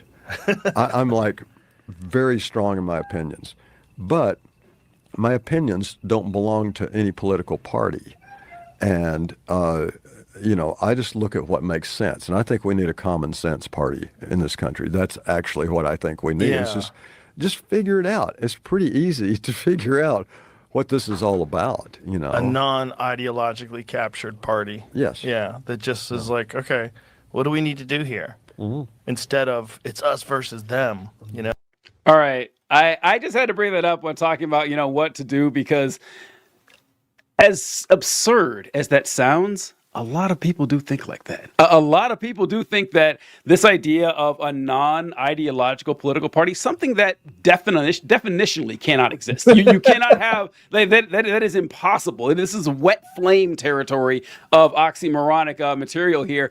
And saying something like, this stuff is pretty simple. No, the fuck it isn't. The politics governing 350 million people could never be simple. That's just not how this shit works. But I don't know. Ignoring that portion of the population, because those are the people who can just jump on anything. They don't really have any principles. Saying that you're a radical moderate is just something that people say when they don't know much about politics and they don't want to, pick a side. They're too lazy or, too uninterested to find out. But galvanizing around something that could actually, power something through is important. And that's what we see in politics. And I think who mentioned this? I think it was Jake, where you talked about, no, it wasn't Jake. It was a commenter. Someone commented in here saying that we have an American Christian problem. I can't roll back in here far enough, but someone said that we had a majority of Christians that voted for this guy, this obvious, creep.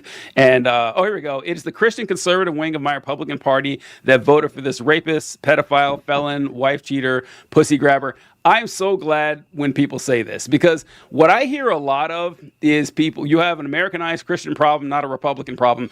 I agree. I agree. The Republican Party is insidious and pernicious, and any other $5 word I can think of. That's the Republican Party to a T. But American Christianity in general is a worldwide religion, several thousand years old. I'm not a Christian, but at least the way that it's practiced in the United States of America, for the most part, is a punitive, spiteful religion. Just think it's the holiday season now, although it doesn't feel like it. I'm so glad someone else said that too. I haven't felt like it's the holiday season this December like I usually do.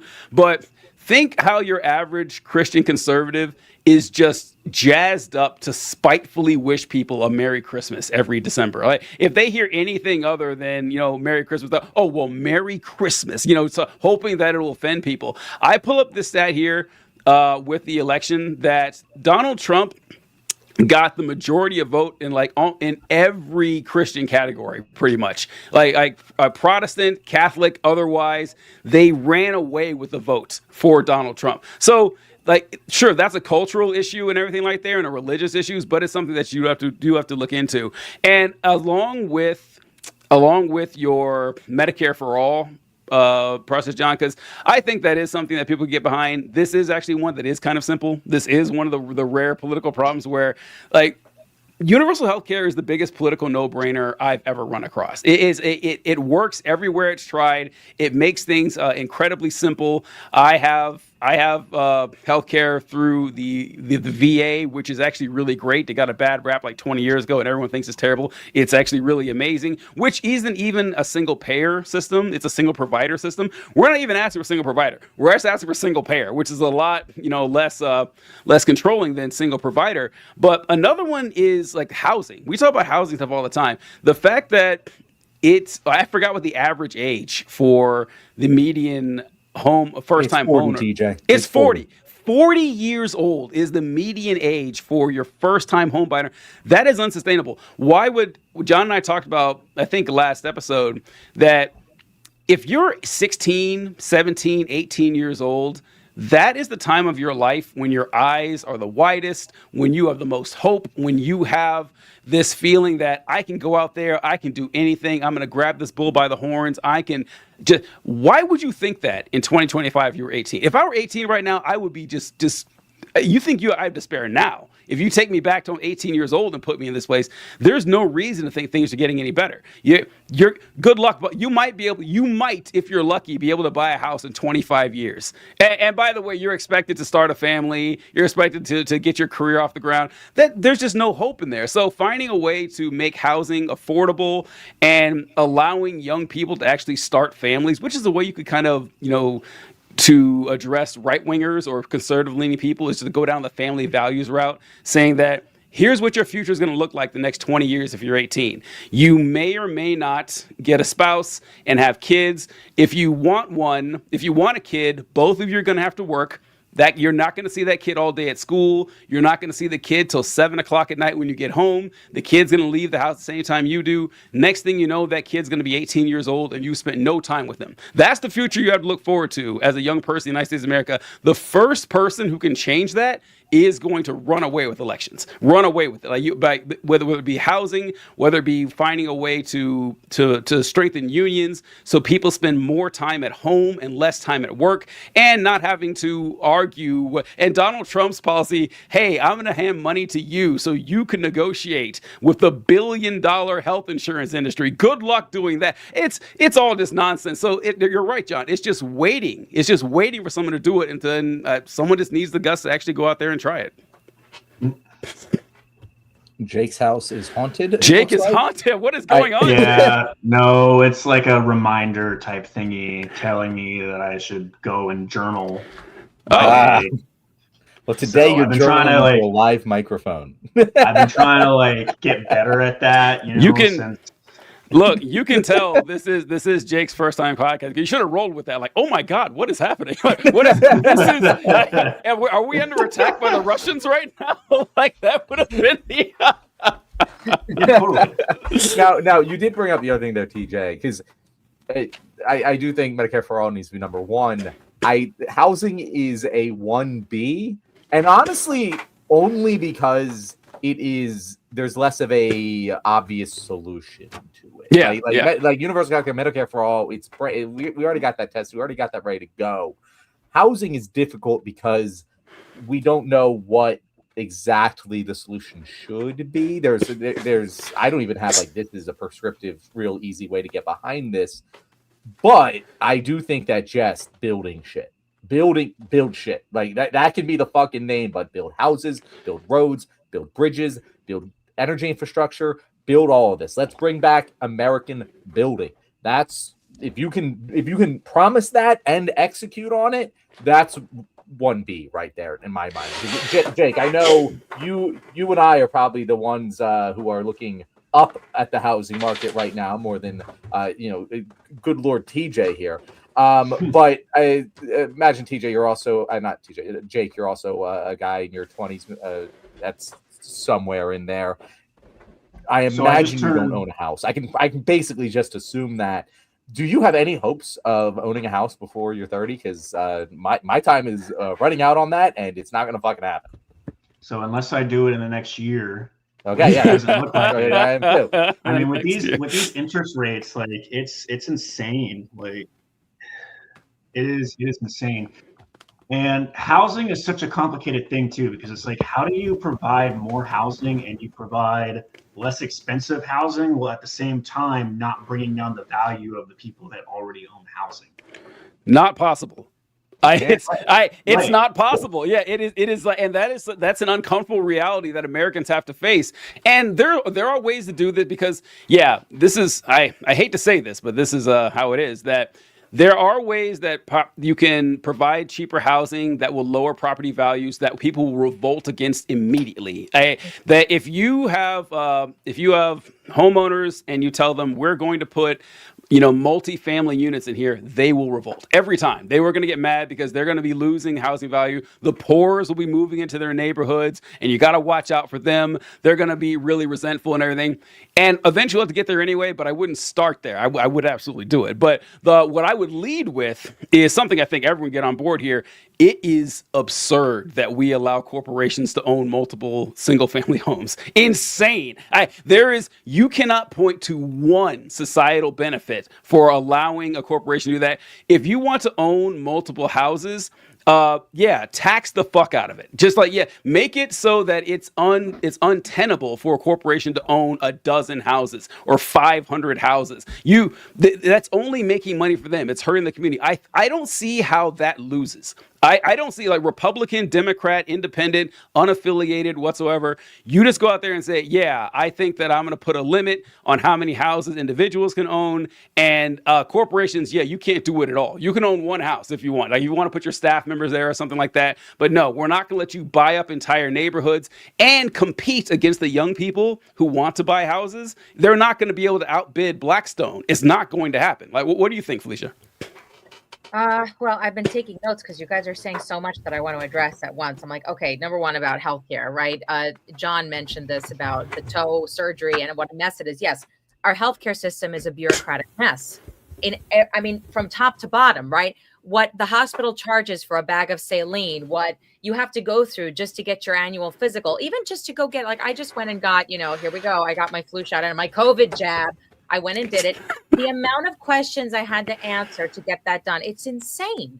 Medicare for all is an easy win. I think almost all of the country would get on board with that. It doesn't mean that there aren't other services. As it is now, there are concierge medical services. There are a la carte services. You can subscribe to a clinic with a doctor that you like. If you don't want to participate in Medicare for all, that's a choice. In terms of housing, yes, it's impossible. We have NIMBYism. There's a lot of issues there, but people are not making enough money. They're not making what they deserve. I think that, again, most people would be on board with taxing the rich what they should be taxed. I think that people at the top who own these corporations should be forced to pay people a living wage, a real living wage. What does that mean? What is a living wage? It's not $15 an hour anymore. We're constantly catching up to what it should have been 15 years ago.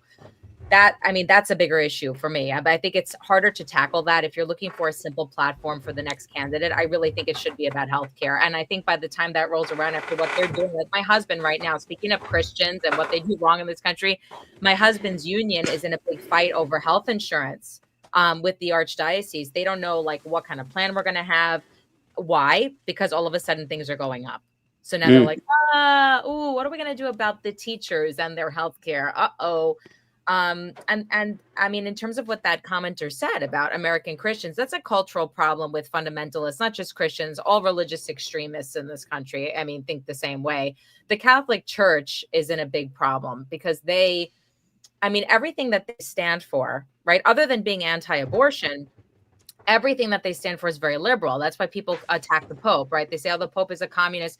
No, this has always been the Catholic messaging, right? They embrace refugees. They feed the poor, charitable. You're supposed to do those things. So people are like, what?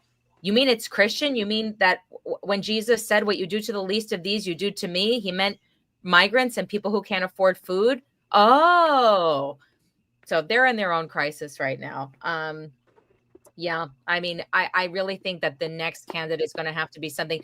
The idea of the radical moderate makes sense to me, TJ, in the sense that I think folks and their labels are all mixed up. I have a friend who told me I'm a diehard Republican. I'm like, really? And yet we get along so well, right? So we start going through the issues by issues. He's like, I don't have a problem with gay rights. No. Trans rights. No, I don't think about that stuff. I think universal health care is a good idea. No, I think a woman should be allowed to choose. I think that's women's business. I'm like, you sound pretty liberal, right? I'm like, why don't you take a political ideology test? And he came out even more to the left than I did. I'm like, was he like a big 2A guy, a Second Amendment guy? Why was he a Republican? Did he say? He's a 2A guy, but supports like sensible safety laws, like not basically everything. I think labels have contributed to the tribalism. I think that so many people who think that they're right wing just reject the idea of being called a liberal or a Democrat. On paper, if you take that away, they actually do embrace a lot of liberal Democrat ideas. So I think that thinking about branding, somebody who's like, forget about that, forget about liberal Democrat, let's talk about the issues. Medicare for all means no more of this nonsense with the insurance companies, no more what's this copay, what's that copay, what, did you pay your deductible, did you pay, your maximum yearly for the family or the individual? No more, it's all gone. This is what you pay, this is what you get, it's over, no more questions. I think everybody Yeah, the thing where he just immediately identified as a Republican, I got to say, we're talking about legacies and all. Someone with a torturously evil legacy that I got to give props that he actually accomplished what he wanted to is Rush Limbaugh. In that Rush Limbaugh, he actually made the word liberal like a toxic word. Like no one wanted to be called a liberal. I remember like during the Iraq War, like a time frame or something, or shortly after like the Iraq War and everything. And I mentioned that, I was kind of liberal. It's like, this guy admitted it. He's a liberal. He said it out loud. Like I had admitted to a crime or something like that. And it's funny to me that liberal became a toxic word for conservatives, but it's actually become one for us too as progressives. Like, oh no, we're not liberals. We're not. Those people are too soft or whatever. So it actually worked both ways. So yeah, the identifying as one, because people don't know what these words mean. They don't know. If someone says they're conservative or a liberal or a moderate, it could mean anything you want. So yeah, sticking with policies does make a lot more sense. What do you think, John? Yeah, and to even elaborate on that, it really is just vibes. Like, we talk. It's all vibes. Yep. And I know this whole thing started like, what's the number one policy? But you're kind of right. It doesn't matter. That's why I kind of want to frame this of what is the one galvanizing policy, because what the policy is actually, I think, matters a little bit less than the fact that it is galvanizing and people stand firm for it. What Felicia's friend here is saying is that, and I've heard this a lot, especially from men. Like, I imagine this was just a male-female in-group, out-group thing. If I'm going to take a guess and play Monday morning quarterback here, I know a lot of dudes who just view liberal and Democrats as the party of women. It's feminine, and they want to be masculine. They don't want to be feminine. And that's it. They can agree with most of the Democratic policies. In fact, when we looked at the 2024 policy agendas and they were blindly polled among Americans, Kamala's policies were vastly preferred even among Republican voters. It is not about the policies. It's about the general branding, as Felicia said. And unfortunately, the Democrats have a very weak brand that turns a lot of people off, even when they support superior policy. So it becomes, how do you turn that brand around? I do think it's from championing good fucking policies that people can easily understand and feel are good. Like, hey guys, let's fix healthcare. We're going to make it dummy fucking simple for you. That's something that people can get behind. And if you believe it and champion it, hey, fucking Zohran Mamdani had Donald Trump glazing him after one fucking meeting because he acted like a normal goddamn person. And that's kind of what you need to do. Stand for what you believe in, be a normal person about it, and fucking fight. This is what I always say about Donald Trump. He doesn't actually fight for the little guy, but people believe that he does. People believe they see him fighting. They might not understand what the effects of his fight are for, but goddamn, he's fighting something out there. Yeah. He believes that he's doing something good, and I could not tell you the same about a lot of fucking Democrats out there, where it's like, I don't know what they believe. I have no idea what Hakeem Jeffries believes. I have no idea if Hakeem Jeffries wakes up in the morning and goes, "I'm proud of what I accomplished yesterday." No fucking clue. No clue what he stands for. That's the fucking problem, more than any given policy point. This is a lesson that's not just for politics, but just for life in general. That if you're going to maximize your effectiveness, your knowledge, or your skill, your execution in one area, make it charisma. You will get so far in life just by being energetic, someone that people like, someone who has a voice that commands respect. People, even like the best superpower in the world is having opinions other people take seriously. I haven't found anything that tops that in my life, in that even people who don't like you will listen to you, and you can use it as a sword and a shield, because just because I say something, they're like, oh, well, I don't agree with him, but TJ is a pretty bright guy, he knows what he's talking about. And if they turn around and say, I think that's dumb, I say, well, yeah, of course you would think that. You're an idiot, you're a moron. And it works. They can't say that to me because it's not true. And John, you mentioned the vibe thing. I told this on the show a dozen times. I'm sorry for people who have already heard it, but I'll never forget in 2016, I heard someone say on the radio, it was this older couple, and they mentioned that they voted for George W. Bush in 2000, and they voted for George W. Bush in 2004, and then they voted for Barack Obama in 2008 and 2012, and then they voted for Donald Trump in 2016. My jaw was on the floor listening to these people talk, and I said, what kind of person is this? What you went through 8 years of Bush, 8 years of Obama, and then you said, yeah, I'm gonna go to Trump now. Like what is your guiding light? Like what are the primary values you have in politics? And over time, I've slowly come to realize a lot of people don't have that. They just don't. They don't know. They couldn't tell you. Half of Trump supporters, at least, couldn't talk to you any better about Trump's policies than Trump could. It's just that Trump is a guy who is a presence. He's a force majeure. He's out there and he's loud, and he fight whatever he believes in. He seems to fight for it. He seems to be someone who's really strong. And this is why a lot of Bernie people, like Bernie too, a lot of them probably couldn't tell you a whole lot about his policies, but this extends to Democrats and Republicans in general, that a lot of the Republicans that are like the Marjorie Taylor Greenes or the Lauren Boeberts or the Matt Gaetz or whatever, you can tell that they're in office for one of two reasons. Either they are absolute diehard believers, like they are insane conspiracy theorists and they believe this, nonsense, and that they're rescuing the white race and flat earth shit and all that, or they know that speaking like this will get them a lot of money and a lot of clout. One of the two. But with Democrats, you see a couple of true believers, but you also see people who seem to think, hey, being in politics is a cool job. Look at that. I get to wear nice clothes. I get to be on TV. I get to talk, and I get a big important position. And they don't seem to have that fire and that burning passion. And that fire and that passion is consuming. It's attractive. People love that. So, any politician out there with any charisma at all, just go out there and go for it. Well, what do you think, Jake? I couldn't have said it better myself. Especially given that people don't really seem to understand policy. After having been on Threads for 8-9 months now, which I started this year, I've noticed that it's not just liberals, they are often touted as the more educated versus the right. And it is true to a certain extent, but when choosing people for office, it doesn't seem like they choose them based on policy. They choose them based on their personality, who's the loudest, who has the most charisma. And so whoever that person is that, comes out in 2028, that's going to probably be who everybody galvanizes behind,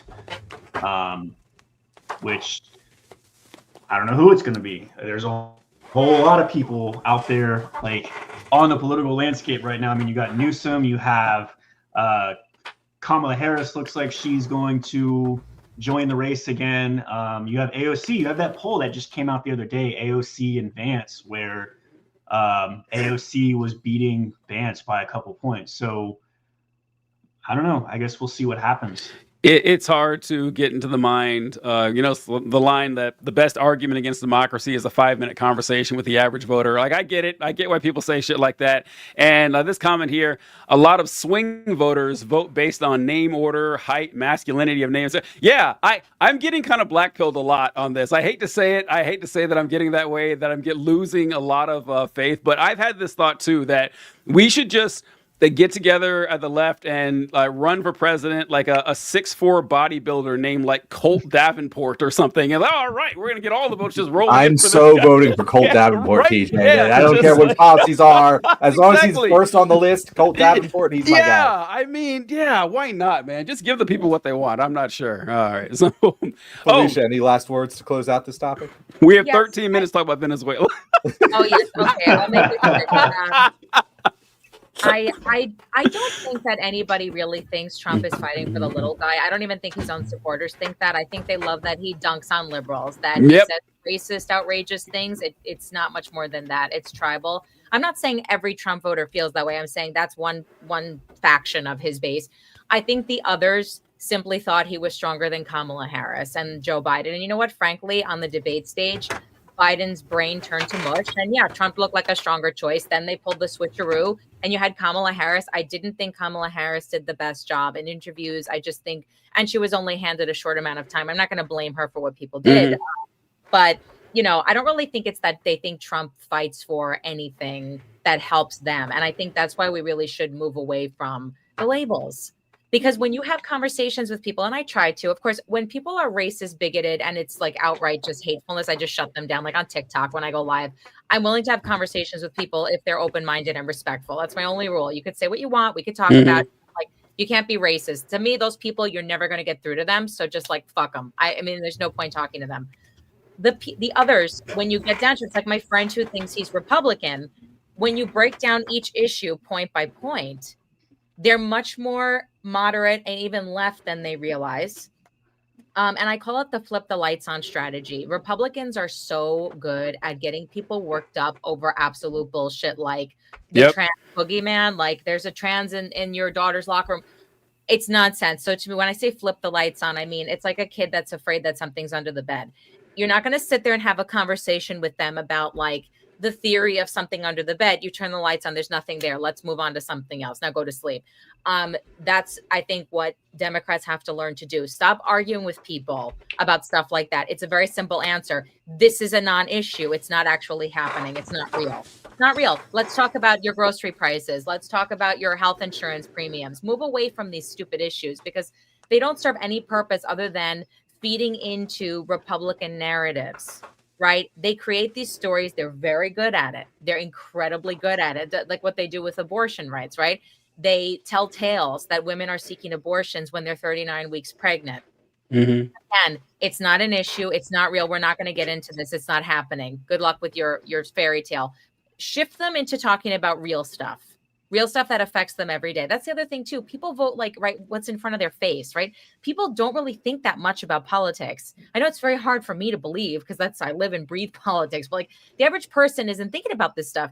I went to pick something up, a Christmas gift, and I'm like, nobody in this mall right now gives an absolute fuck about anything, right? They do not care. They're not thinking about like what's going to say is they're not thinking about Venezuela. They're not thinking about, they're just like, you know, okay, I have to pick up this gift and that gift. And that's what I'm saying. Like the affordability thing is going to matter because those people who don't even think about politics when they realize I couldn't get as much as I wanted from my kid this year. Like TJ, you know, when you talked about like raising a child, right? I'm home with my son.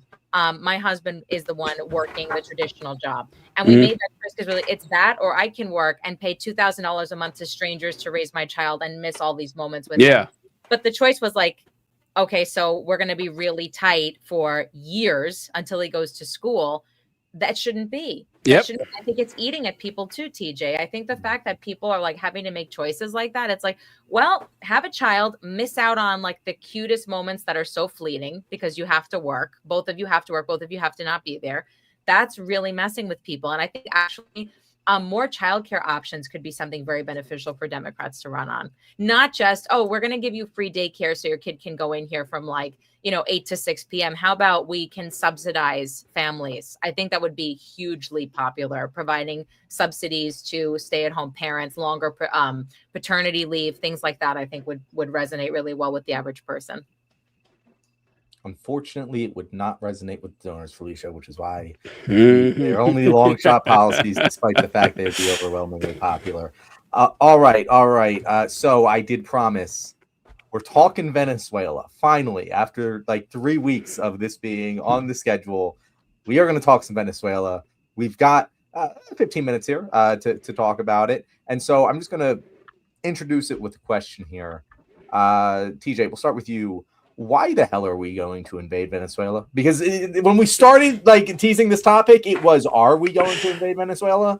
I am now in, we're probably going to invade Venezuela. And TJ, why the hell are we doing it? Because why the hell not, John? Like why not? If you were Donald Trump and you have been successfully able to manifest all of your crazy thoughts and actions into reality, and you know that, oh, my popularity is sinking, and one surefire way to get people behind me is to drum up support for some sort of threat, some sort of enemy, and I got slim pickings around right now, and everybody hates drug cartels and everything. So yeah, and like certainly you're really concerned with the Republicans, and so hold on, hi buddy, hold on. Is this a Wolfie? Yeah, sorry. But the Republicans are really trying to, to get the support from Republicans. They all have this intense white hot hatred for Venezuela. So go for it. Why not? It can only help you with Republicans. They've shown you in Iran that they will support you no matter what you do. So yeah, why not take the shot at it? I mean, figuratively speaking and literally speaking, to raise your profile with your base. That's my guess on this. I don't know. I know a lot of people, just like the Epstein thing, a lot of people, especially I think the younger Trump supporters, like the millennial Trump voters, they're very anti-war because they grew up with the post 9/11 world, and the Iran strikes were a big deal. There's a lot of Trump's base that feels like absolutely no wars. And I mean, the United States history with meddling in Latin America is so well documented and pretty well known that it serves no purpose other than you want to cause another refugee crisis like the one we have now, because it's going to happen again. Let's just keep doing this. And then like 30 years from now, when people are begging to come into the country, you can mistreat them too because of this policy and this idea to invade Venezuela. And it comes down to oil, just as it always has. They have huge oil reserves. That's something I think enough people aren't aware of. They think of oil as being in the Middle East, but Venezuela has enormous amounts of oil. I don't know. I mean, I think like it's partly oil, but I also think that like the corporate figures that are like around Trump's campaign, like I think it's also how they use the oil, and that they what's the word I'm looking for? They socialize, like they use it to provide like social policies like education and healthcare and all that. And I think that like, a lot of the corporations and stuff that are behind Trump's cabinet see that as a threat. And so I think it's partly like them kind of pushing to go in and destabilize Venezuela because of that.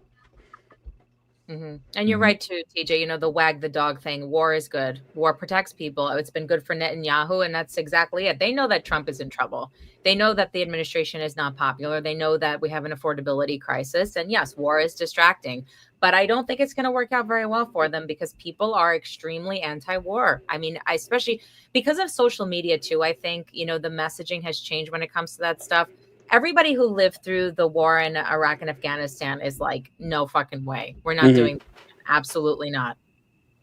I would be, I was about to say I'd be interested. That sounds so fucking shitty of me. But like, I am curious to know how the social media reaction would be if we had a boots on the ground war in Venezuela, knowing what Gaza has done to the American public. And, obviously there's still so much turmoil and strife and conflict there and here over that issue. I've said this many, many times. When I started making content, even suggesting that Israel might be in the wrong was a taboo. It was done by very few people. If you go and watch Rick and Morty, there's an episode where Rick drunkenly says his most like deepest, darkest opinion, like, oh, what is it? And it's about Israel. And Rick's supposed to be this guy who says anything. And even back then, it was like 2018. That was such a taboo. And now it has shifted so much that people talk about it all the time now. It is now a very okay opinion to say, hey, guys, Israel might be the bad guy here. And that is monumental movement relative to the decades of nothingness that has existed when it comes to the Israel-Palestine conflict. And I just can't imagine the gasoline that would be lit on fire if we started seeing those same videos of, people carrying their dismembered children out of rubble. Yeah. Except it's not Israel and Gaza; it's our own airstrikes causing the fucking death and dismemberment of children. Broadcast to all of us 24/7. That would be a pretty galvanizing force among the American people. I can't even speculate as to whether it would actually make any movement or not, but it would certainly cause a stir, one that I hadn't really given much time to consider, because at the end of the day, I'm still Taco, he's going to chicken out here. But I don't know. It seems like it's going the direction where they want regime change. And, you guys are talking about the oil. It's possibly the oil. That is what they're going with right now. Just ostensibly, they're saying, when Venezuela nationalized their oil reserves, they stole from American companies, which is just an insane fucking thing to say. Wild. It's insane on so many levels. One being that it was 50 years ago. Two being that, so you're saying that we have private oil companies that have a right to drill oil in another country, and if the country doesn't let us, we are going to utilize military force to allow our private industry to extract resources from this country. That is fucking colonial. That is imperialism by definition. And they're just saying, ostensibly that is what we are trying to do here.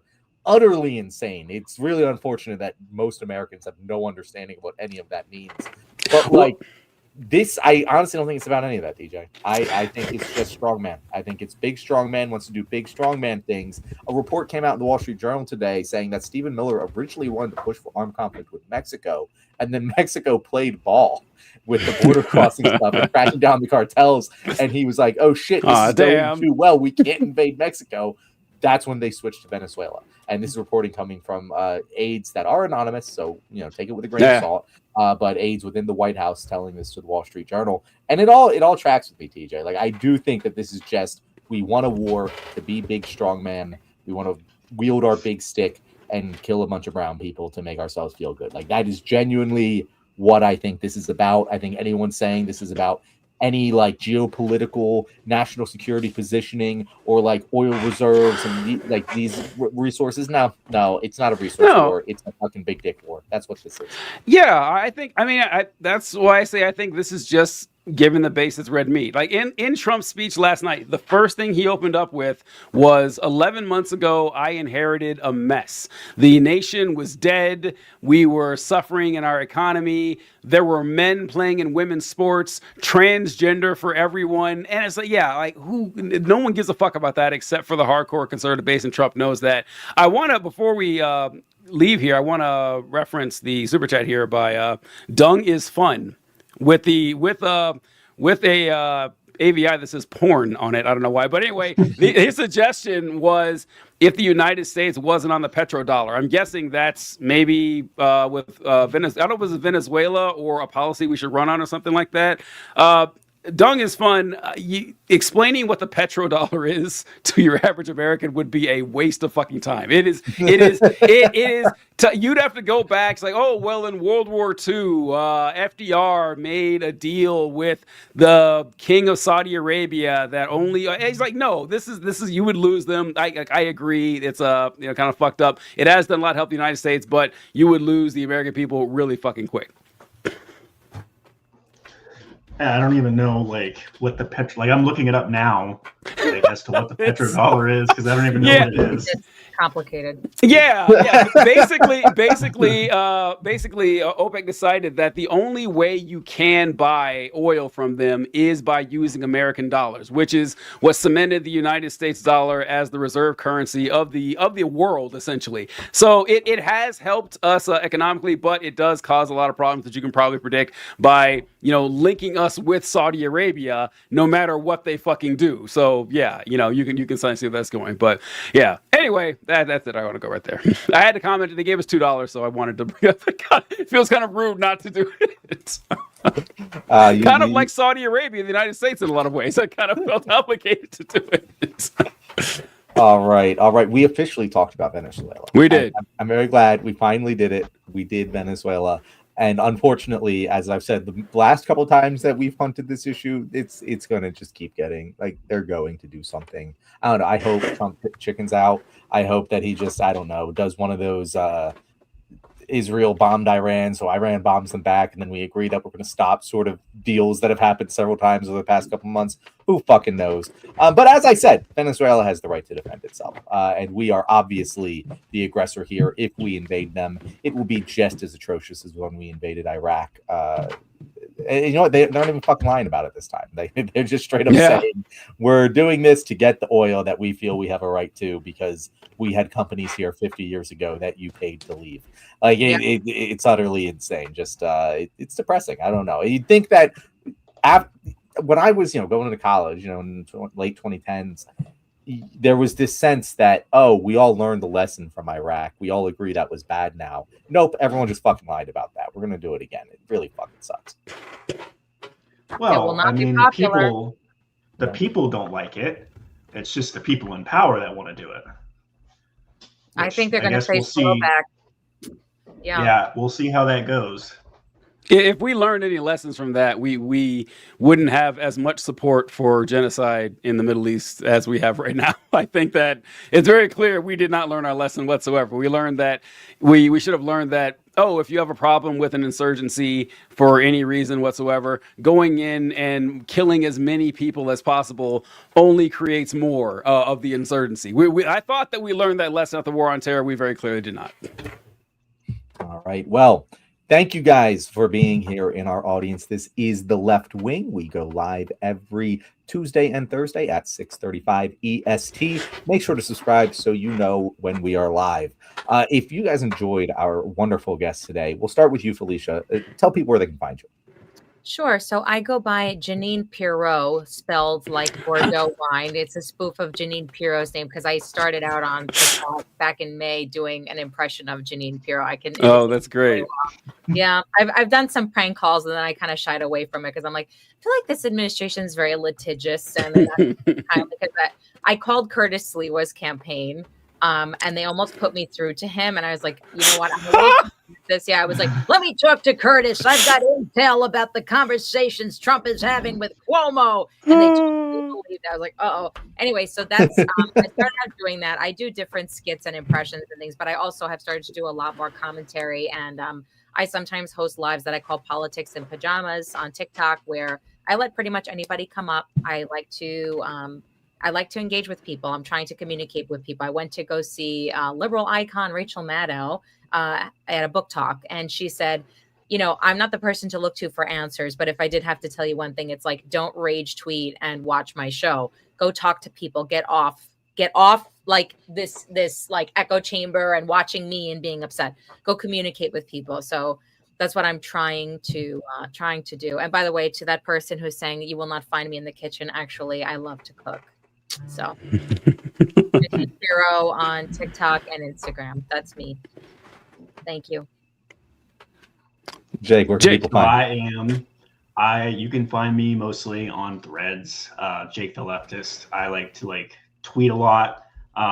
It's funny you were mentioning rage tweeting because I should probably take that advice because I rage tweet a lot. Me too. Incessantly. I'm like, fuck you, asshole. But my platform, I just, I started it because of the mess that was going on, and I wanted to just be a voice and try to educate people. And so, I mean, I go after Republicans, I go after Democrats, who I think aren't meeting the moment. So yeah, that's pretty much it. Fantastic. Thank you guys so much. We appreciate you joining us. And I want to say that tonight's episode is brought to you by the campaign of Colt Davenport 2028. When things get bad, go with the Chad. He will not lead you wrong. We will catch you guys later. Have a good one. Take care.